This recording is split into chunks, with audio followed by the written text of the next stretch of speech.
Good morning students. तो हम लोग प्रीवियस चैप्टर में डिस्कस किए थे about the reflection and refraction. ठीक है, उसमें हम लोगों ने मिरर के बारे में जाना था, लेंस के बारे में भी पढ़ा था, उन सब से कैसे इमेज फॉर्म होता है, कहाँ पर फॉर्म होता है, उसका फार्मूला कैसे हम फाइंड आउट करते हैं, इन सब के बारे में हम लोग पढ़ चुके हैं।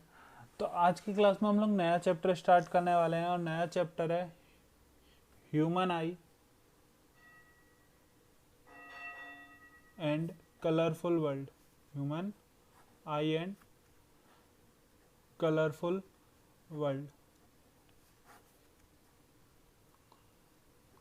तो अब मैं बताता हूँ इस चैप्टर में हम लोग पढ़ने क्या वाले हैं। बेसिकली इस चैप्टर में हम लोगों को डिस्कशन करना है आई के बारे में, कि आई में ऐसी क्या चीज़ होती है जिसकी वजह से हमें हर चीज़ दिखाई देती है। हम जो भी चीज़ देखते हैं उसका हमारे आई में इमेज कैसे फॉर्म होता है, क्योंकि आई में हमारा एक क्या काम करता है, आई भी हमारी एक लेंस की तरह वर्क करता है, जिसका इमेज हमारे रेटिना पर फॉर्म होता है। और उसका जो सेंसर है वो किससे कनेक्ट रहता है, माइंड से कनेक्ट रहता है। और माइंड पर उसका क्या फॉर्म, माइंड को हमें पता चलता है कि हम इस चीज़ को देख रहे हैं। ठीक, तो हम लोग उसके बारे में पढ़ने वाले हैं। इसी के साथ साथ हम इस चैप्टर में डिस्कशन करेंगे आई पे क्या क्या डिफेक्ट आते हैं। पहला तो हम डिस्कशन किसका करेंगे, आई के बारे में डिस्कशन करेंगे। फिर आई के केस में हम मिनिमम डिस्टेंस ऑफ विजन का भी बात करेंगे, मिनिमम डिस्टेंस ऑफ विजन। ठीक है, उसी के बाद हम आई के डिफेक्ट के बारे में भी बात करेंगे कि हमारे पास जो आई के डिफेक्ट हैं, जैसे कि आप लोग देखते होंगे कि बहुत लोगों को लेंस लगे हुए रहते हैं। ठीक है, तो उनमें कौन कौन से डिफेक्ट होते हैं। किसी का जो लेंस होता है वो शॉर्ट साइटनेस के लिए होता है, किसी का फार साइटनेस के लिए होता है, किसी किसी के पास सिलेंड्रिकल लेंस लगे हुए रहते हैं। तो वो आई के डिफेक्ट पर रहता है कि आई के डिफेक्ट कितने टाइप के होते हैं। हम लोग पहले भी नाम सुने होंगे, मायोपिया, हाइपरमेट्रोपिया, परसोपिया। ठीक है, उन सब के बारे में डिस्कशन करने वाले हैं। फिर हम इनका आई के डिफेक्ट को कैसे हम दूर कर सकते हैं उसके बारे में भी डिस्कशन करेंगे कि उनके लिए कौन सा लेंस यूज किया जाएगा। ठीक है, अब और इसमें हम एक नेक्स्ट जो इम्पोर्टेंट टॉपिक है उसके बारे में भी हम पढ़ेंगे, उसे बोलते हैं प्रिज्म। नेक्स्ट इम्पोर्टेंट टॉपिक क्या पढ़ेंगे, प्रिज्म के बारे में पढ़ेंगे कि प्रिज्म बेसिकली होता क्या है, प्रिज्म कैसे फॉर्म होता है। प्रिज्म का नाम सुनते ही आप लोगों को दिख रहा होगा कि प्रिज्म एक शेप में रहेगा। कैसे, जैसे आप लोगों ने देखा हो कि बहुत जो ऐसे हैं इजिप्ट और उधर उधर प्रिज्म टाइप में बनाए जाते हैं। ठीक है, उसी टाइप में हम एक ज्योमेट्री के बारे में बात करेंगे, रहता लेंस के टाइप ही है, लेकिन इसे हमने स्पेशल नाम क्या दे दिया, प्रिज्म। ठीक है, अब ये क्या होता है, बेसिकली एक ट्राइंगुलर शेप का होगा, इसका एक बेस रहेगा और उस पर तीन ट्राइंगुलर, ये डिफरेंट डिफरेंट टाइप के हम इसे फॉर्म कर सकते हैं प्रिज्म को, उसके बारे में हम लोग डिस्कशन करेंगे। ठीक है, फिर इसके बाद हम जो नेक्स्ट इसमें पढ़ेंगे वो होगा डिस्पर्सन ऑफ लाइट, कि जब भी लाइट प्रिज्म से एंटर करेगी तो क्या होता है कि लाइट अपने 7 डिफरेंट कलर में क्या हो सकती है, डिस्पर्स हो सकती है। क्योंकि यदि हम बात करें तो कौन सी लाइट एंटर करती है, वाइट लाइट एंटर करती है। कौन सी लाइट एंटर करती है, वाइट लाइट। और वाइट लाइट कॉम्बिनेशन रहती है किसका, 7 लाइट्स का। वाइट लाइट क्या रहती है, कॉम्बिनेशन ऑफ 7 डिफरेंट लाइट रहती है। तो जब भी वाइट लाइट प्रिज्म के अंदर एंटर करती है तो वो क्या हो सकती है, अपने 7 डिफरेंट कलर में डिफरेंट डिस्पर्स हो सकती है। उसे ही हम लोगों ने क्या नाम दिया, डिस्पर्सन ऑफ लाइट। इसका एग्जाम्पल आप रेनबो को देख सकते हो, उसका एग्जाम्पल क्या है, रेनबो। रेनबो सबसे बेस्ट एग्जाम्पल है, क्योंकि जब भी हम यदि देखते हैं बारिश होती है और सन एक साइड से राइज कर रहा होता है तो उस टाइम में हमें रेनबो दिखाई देता है। तो रेनबो भी किसका एग्जाम्पल है, डिस्पर्सन ऑफ लाइट का एग्जाम्पल है। इसी के अलावा हम लोग इसमें और डिस्कशन करेंगे about the sunrise and sunset, कि हमें जो सनराइज है वो थोड़ा सा पहले दिखाई देता है और सनसेट थोड़ा सा बाद में तक दिखाई देता है। उसका भी क्या रीजन होता है, डिस्पर्सन ऑफ लाइट होता है। डिस्पर्सन ऑफ लाइट हम उसे बेसिकली नहीं बोल सकते, उसमें बेसिकली होगा क्या कि जो लाइट है वो उस मीडियम से एंटर करने के बाद थोड़ी सी क्या हो जाती है, बेंड हो जाती है, और उसकी वजह से जो उसका इमेज है इसीलिए हमें कुछ देर ज़्यादा तक दिखाई देता है। ठीक है, तो आज की क्लास में हम लोग स्टार्टिंग करेंगे। इसको मैं पढ़ाऊंगा इसमें प्रिज्म के बारे में, प्रिज्म में कैसे डिस्पर्सन ऑफ लाइट होता है, ठीक है। और हम उसके बाद सेकंड टॉपिक पढ़ेंगे आई के बारे में। तो हम लोग बुक में पहले ह्यूमन आई दी गिवन है और उसके बाद क्या गिवन है, प्रिज्म। लेकिन हम लोग जो रियल में पढ़ेंगे वो कैसे होगा, पहले हम प्रिज्म के बारे में अच्छे से स्टडी करेंगे और उसके बाद स्टडी करेंगे हम किसके बारे में, आई के बारे में, उसके जो डिफेक्ट है, मिनिमम डिस्टेंस ऑफ विजन, कैसे कैसे हम इमेज फॉर्म करते हैं, क्या कंडीशन गिवन रहता है, उन सब से रिलेट करके आई के बारे में डिस्कस करेंगे, ठीक है। तो चलो पहला लेक्चर स्टार्ट करते हैं अबाउट द प्रिज्म।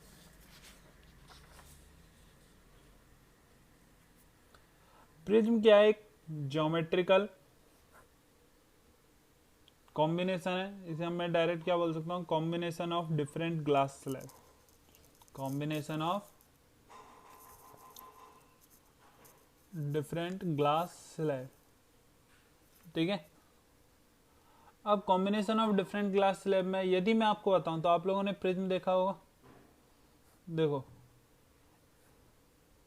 इस टाइप में कुछ रहता है ऐसे, यहाँ पर एक पॉइंट मानो, ये सारे इससे क्या होंगे, कनेक्टेड रहेंगे, ये सभी इससे क्या होंगे, कनेक्टेड होंगे। और इस टाइप में जो होगा वो प्रिज्म फॉर्म होता है। इस टाइप में क्या फॉर्म होता है, प्रिज्म की इसका एक पॉइंट तो ऊपर ही ऊपर रहेगा और एक बेस रहेगा हमेशा।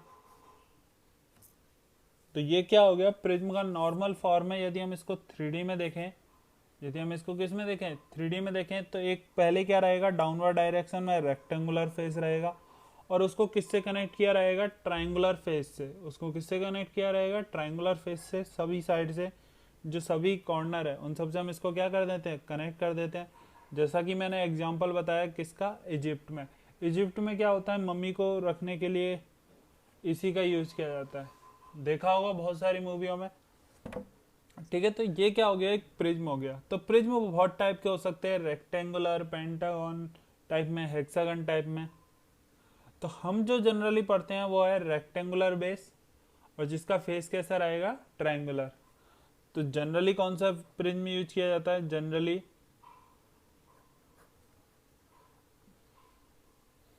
Prism is use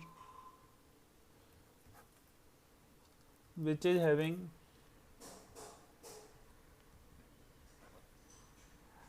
rectangular face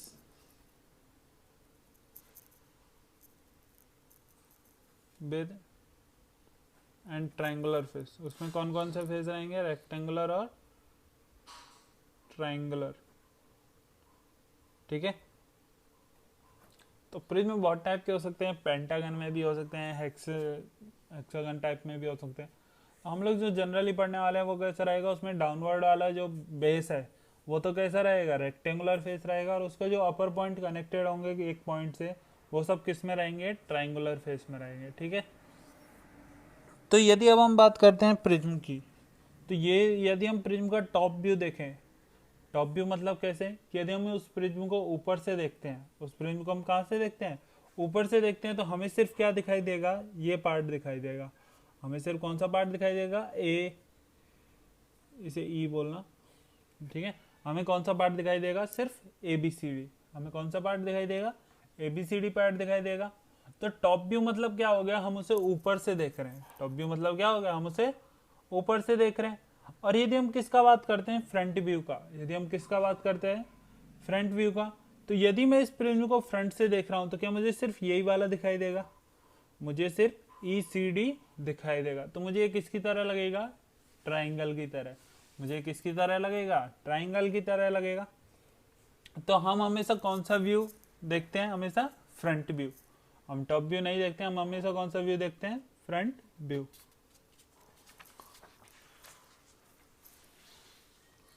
in front view, in front view prism look like an triangle, prism looks like a triangular, ठीक है। तो प्रिज्म हमें किसकी तरह दिखाई देगा, ट्राइंगल की तरह। तो अब मैं इसका कौन सा व्यू ड्रॉ कर रहा हूँ फ्रंट व्यू, मैं प्रिज्म का कौन सा व्यू ड्रॉ कर रहा हूँ, फ्रंट व्यू। अब ये एक ट्राइंगल की तरह दिखाई देगा, ये ट्राइंगल क्या हो गया, ए बी सी, ये ट्राइंगल क्या हो गया, ए बी सी। और इसका जो एंगल ए है, इसका जो एंगल ए है, इसे हम हमेशा किससे डिनोट करते हैं, या तो रिफ्रैक्टिंग एंगल से, ठीक है, या फिर हम इसे किससे बताते हैं, प्रिज्म एंगल से। या तो हम इसे किससे डिनोट करते हैं, रिफ्रैक्टिंग एंगल से, या फिर हम इसे किससे ड्रॉ करते हैं, प्रिज्म एंगल से, ठीक है। अब यदि मैं बात करता हूं normal of A B face, normal of A B क्या इस टाइप में रहेगा, नॉर्मल ऑफ ए बी इस टाइप में रहेगा, सरफेस के परपेंडिकुलर, सरफेस के हमेशा क्या रहेगा, परपेंडिकुलर रहेगा, ठीक है। टेंशन मत लेना, मैं इसे जब भी क्लास स्टार्ट होगा मैं आप लोगों को पूरा प्रिज्म दोबारा से एक बार क्लास में ओरिजिनल प्रिज्म आपको दिखाऊंगा कि प्रिज्म कैसा होता है, हम उसे कैसे सपोज करते हैं, ठीक है। तो ये तो क्या हो गया, n1 normal to the face A B. ऐसे ही यदि हम बात करें किसके लिए, AC के लिए, तो क्या AC के लिए नॉर्मल इस टाइप में रहेगा, AC के लिए नॉर्मल इस टाइप में रहेगा n2, ठीक है। तो ये क्या हो गया प्रिज्म के बारे में, ये प्रिज्म का इसके लिए क्या हो गया, नॉर्मल AB फेस के लिए, ये किसके लिए हो गया, AC फेस के लिए। तो जब लाइट इसमें क्या करेगी, इंटर करेगी, जब लाइट क्या करेगी, इंटर करेगी, तो ये एंगल क्या, इंसिडेंट एंगल कहलाएगा, ये एंगल क्या कहलाएगा, इंसिडेंट एंगल आई। बात समझ में आ रही है, क्योंकि किसी भी सरफेस पर यदि लाइट एंटर करती है तो नॉर्मल के साथ बनाया हुआ एंगल क्या होता है, क्या इंसिडेंट एंगल रहता है। तो कितने एंगल पर इंसिडेंट हुई, आई पर। तो क्या किसी एंगल, और इस प्रिज्म क्या ग्लास स्लैब का बना हुआ है, प्रिज्म किसका बना हुआ है, ग्लास स्लैब का बना हुआ है।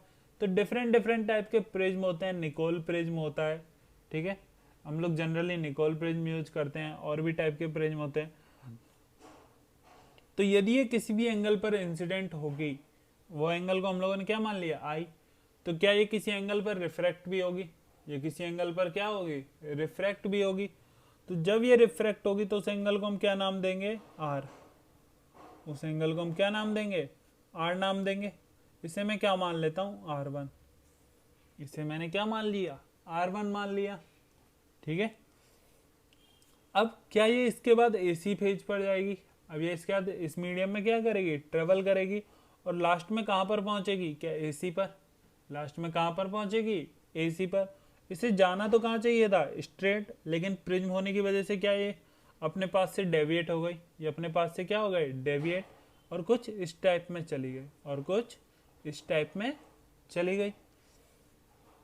अब जैसे ये फेज AC पर पहुंचेगी, जैसे ये लाइट किस पर पहुंचेगी, AC फेज पर, तो क्या अगेन मीडियम चेंज हो रहा है, तो अगेन मीडियम क्या हो रहा है, चेंज हो रहा है। तो अगेन मीडियम चेंज हो रहा है, तो क्या लाइट फिर अपने ओरिजिनल पाथ से डेविएट होगी, लाइट फिर अपने ओरिजिनल पाथ से क्या होगी, डेविएट होगी।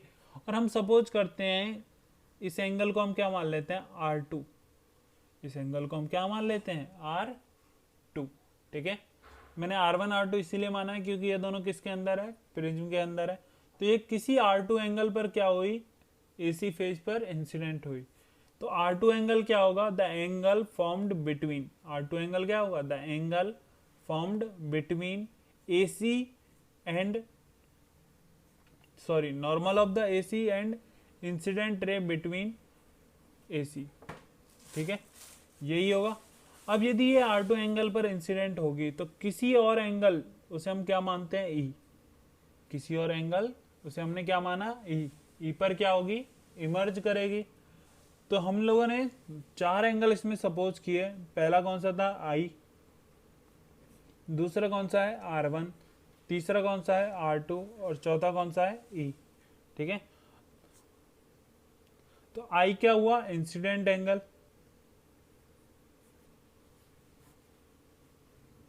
Incident angle. R1 क्या हुआ, क्या रिफ्रैक्टेड एंगल,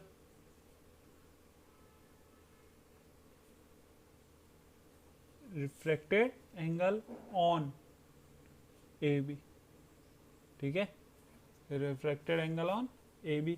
R2 क्या हुआ, क्या incident angle on A C, ठीक है। और E क्या हुआ, इमरजेंट एंगल, E क्या हो गया, इमरजेंट एंगल, जितने एंगल पर लाइट बाहर निकल रही है, जितने एंगल पर लाइट बाहर निकल रही है, ठीक। तो चलो इतना नोट करना, और इसके बाद का डिस्कस, प्रिज्म अभी बहुत लंबा चलेगा, इसके बाद हम नेक्स्ट क्लास में डिस्कस करेंगे।